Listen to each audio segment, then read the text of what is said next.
My name is Alan Liebert from the University of Newcastle. I'm a linguist, lecturer in linguistics, and head of a very small German program as well. The language I'm going to talk about is an artificial language called Fetusa, an extremely obscure language. It's a language of a type that's called a priori. An a priori language is, unlike, for example, Esperanto, an attempt to build a language from scratch. Now, it's very difficult to do this. In fact, I'm going to argue it's impossible to do this. I have argued along those lines. And so even the languages that we call a priori often have some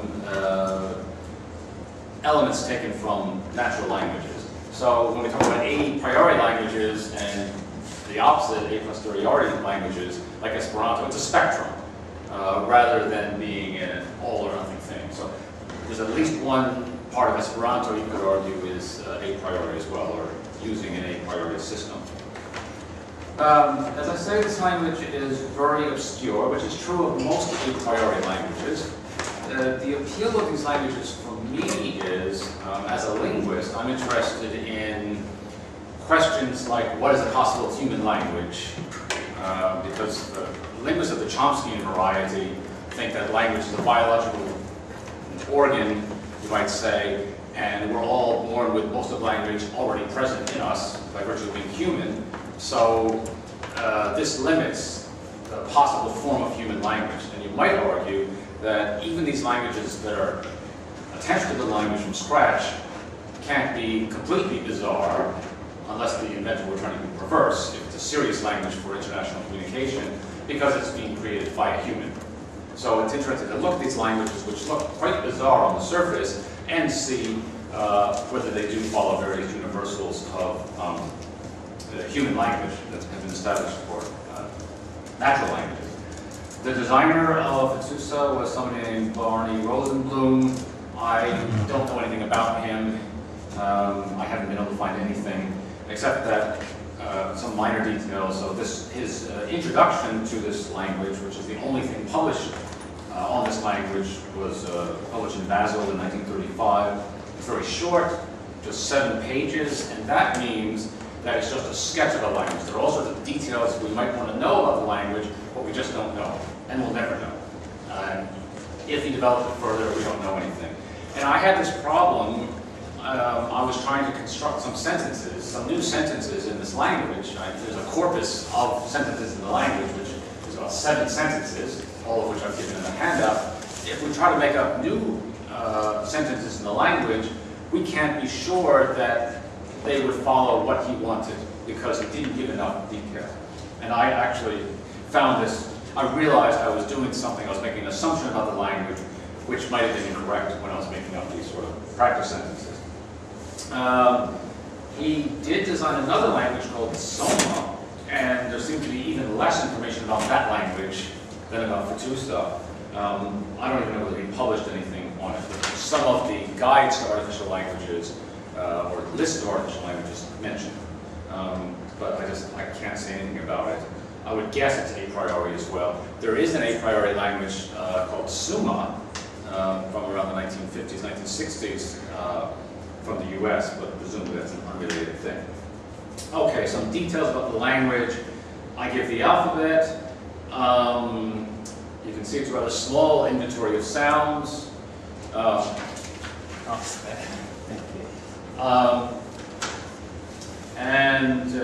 Capital letters aren't used at the beginning of sentences, but proper nouns seem to be entirely in capital letters.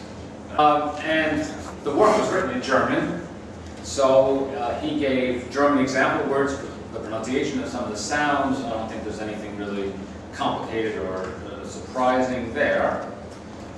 Again, the interesting thing about the language is its small inventory of sounds. And when I look at these languages in regard to language universals, well, there's a language universal that says that if a language has one nasal sound, it'll be an alveolar nasal, namely a na. This language violates that. What I was trying to look for here is there's a blog entry I wrote for a linguistics blog. It came out on Wednesday called Theoretical Linguistics and Artificial Languages. I talk about some of this stuff there, but some of my books on artificial languages compare these features of Fettusa and other languages with positive universals of natural language. Okay, the morphology is perhaps more interesting.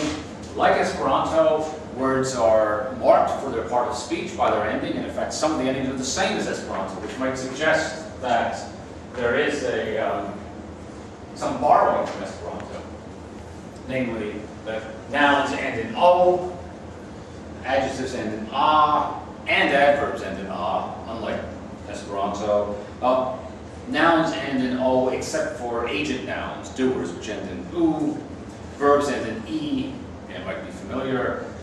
T for the past tense. Somewhat like Esperanto, the roots of the language in principle are not specified for a part of speech. Although given the definitions, you might say some of them are underlying, basically nouns, or verbs, and so on. At the top of page 2, I reproduce something that he gives, that Rosenblum gives as an example. So kos means big, as a root, or some vague notion of bigness. If you have an A at the end, it's the adjective big. If you have an O at the end, I interpret this to mean size. E at the end to enlarge, and a U at the end, since that's an agent noun, means someone who makes something bigger, something like that. There are no articles, definite or indefinite. So nouns end in O, as in Esperanto. Most nouns end in O, as in Esperanto. Plural nouns end in S, which seems like something that's not a priori, might well have been borrowed from English. There is no case marking. At least there's no case marking on nouns. There are possessive forms of pronouns. I would assume that there's no accusative form of pronouns, whether the accusative is the same as the nominative, but that's something I cannot say for sure because he doesn't say anything about it, and the sentences in this small corpus don't say anything about it. Sometimes when I'm working with these sketches of languages, I feel like people working with a dead language where we only have 50 sentences or something like that, or trying to reconstruct Etruscan from, or decipher some language from limited resources. I have the same problem. I can't figure out all of the grammar of the language because the description is lacking and there's not enough, there aren't enough sentences. Pronouns, I give tables of the nominative forms of pronouns and what he calls the genitive forms of pronouns. I would suspect that they're also possessive determiners, that is, words like my as in my book. In fact, I'd assume that, but who knows? And then I give some other pronouns, pio, which means more or less who, and kio, which means what. Again, might seem somewhat borrowed from, well, that doesn't seem a priori in any case, whether it comes from a natural language or influenced by Esperanto. The ending E we have for, there's the verbal ending, present tense forms end in it, the infinitive ends in it, and the imperative ends in it. And the past tense form would end in it, so the T can be interpreted as the past tense marker, again, perhaps not an original thing. The future is involves the auxiliary verb usi, which means to become, and I think that might have been influenced by German, where the future is formed by that. Adjectives and adverbs, this is an interesting feature about them, that superlatives and comparatives are formed in the same way. There's no way of distinguishing between a comparative and a superlative. We don't have any sentences in the corpus with a comparative and a superlative, but you might say we can probably interpret from context whether one means a superlative or a comparative. The numbers, the numerals, the cardinal numerals, are simply the letters of the alphabet in their alphabetical order. The lower numerals, in any case. He doesn't say how to make ordinal numerals. He does say how to make fractions, which I haven't mentioned here. So that's most of the parts of speech. I give a few conjunctions and prepositions later. The syntax is SVO, subject, verb, object, or more specifically subject, verb, indirect object, direct object. We might take this to be a fairly fixed order because there's no case marking, but again, we can't say for sure. Possession, there's no genitive on nouns, though there is some sort of genitive or genitive pronouns, and the possession is also marked by word order, possessor, possessee. Probably the most interesting part of the vocabulary of this language, and this is true of the a priori languages in general, is that the vocabulary is arranged in a schema where words with similar meanings sound similar. And Esperanto does have this to a limited extent with the correlatives, where you have kia and kio and kiao and so on. Same general meaning, same similarity in form. Fatusa and many other a priori languages have the same thing on a much wider scale. But once again, there are some a posteriori elements. If we look at the vocabulary, this is not all of it. Let's look, for example, at the fifth line. So we have as, or aso, if we're a noun, meaning salt, iso, pepper. Similar word, similar meaning.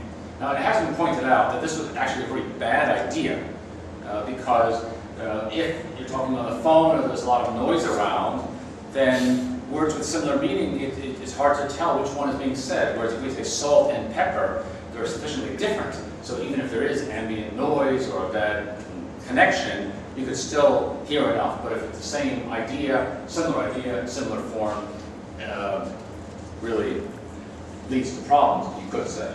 Now, we have these doublets, you might say, of words with similar meanings, like aso, salt, and iso, pepper. Sometimes you have triplets. Sapo is breakfast. I'm putting the noun ending on just because it's probably usually used as a noun. It would be sapo breakfast, sipo lunch, sopo dinner.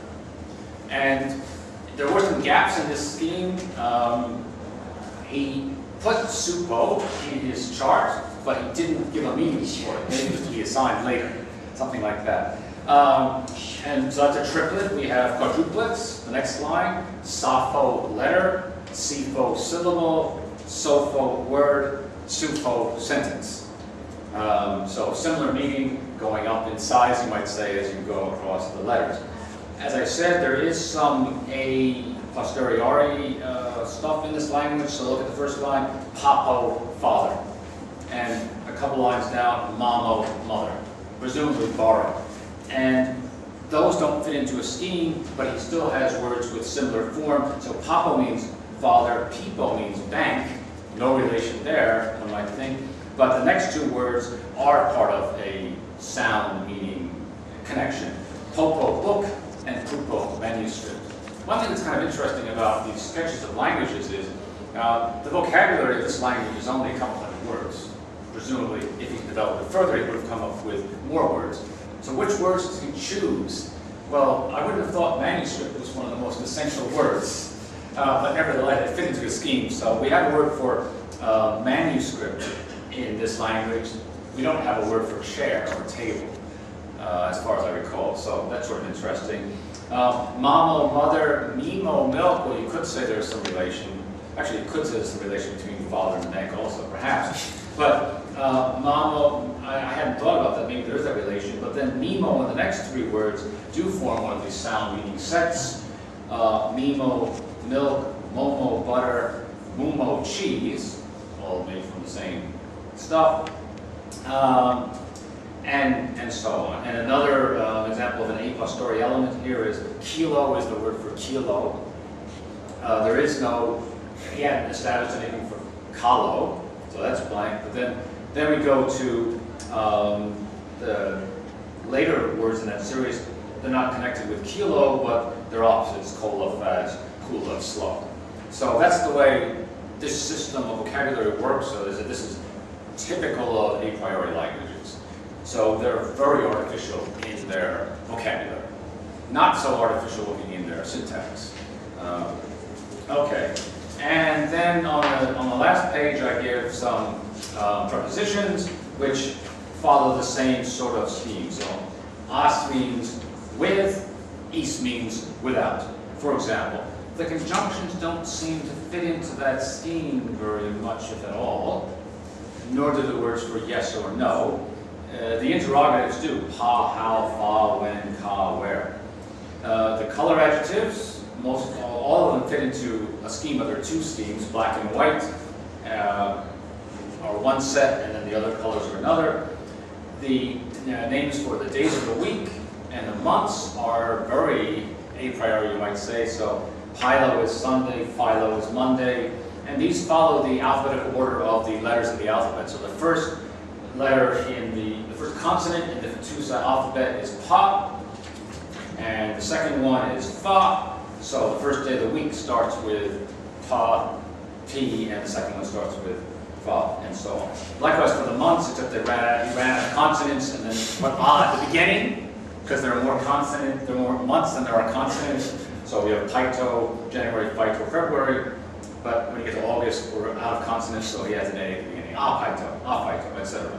Seasons follow the same scheme. Periods of time follow the same scheme. Ipo, shortest period of time, a second, starting with the first consonant. Ifo, minute, ending up with Imo, year. I don't know what century would have been. And below this, I give in 5 the entire corpus in Hattusa, some of which is very short. So Poma Pato is good day. We can reconstruct the word for night is Pito, so Poma Pito would be good night.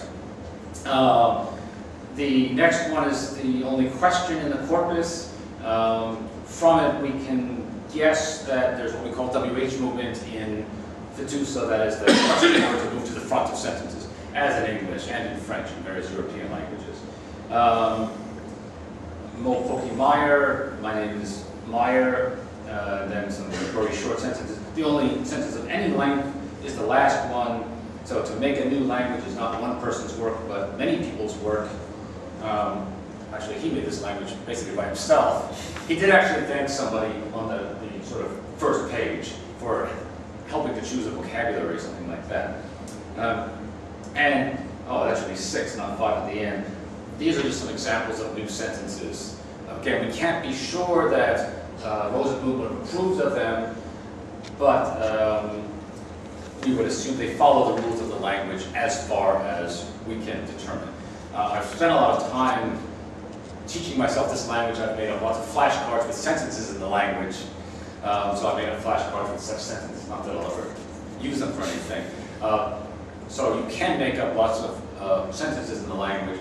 We often cannot be sure that these are what would follow whatever the grammatical rules of the language would be, because they weren't completely worked out. But it is possible to make up new sentences. So that's a brief look at a very obscure and, one might argue, very strange language in some respects. One which in some ways seems really unlike human languages, namely in vocabulary construction, but one which does seem somewhat like human languages in, say, the syntax. Thank you.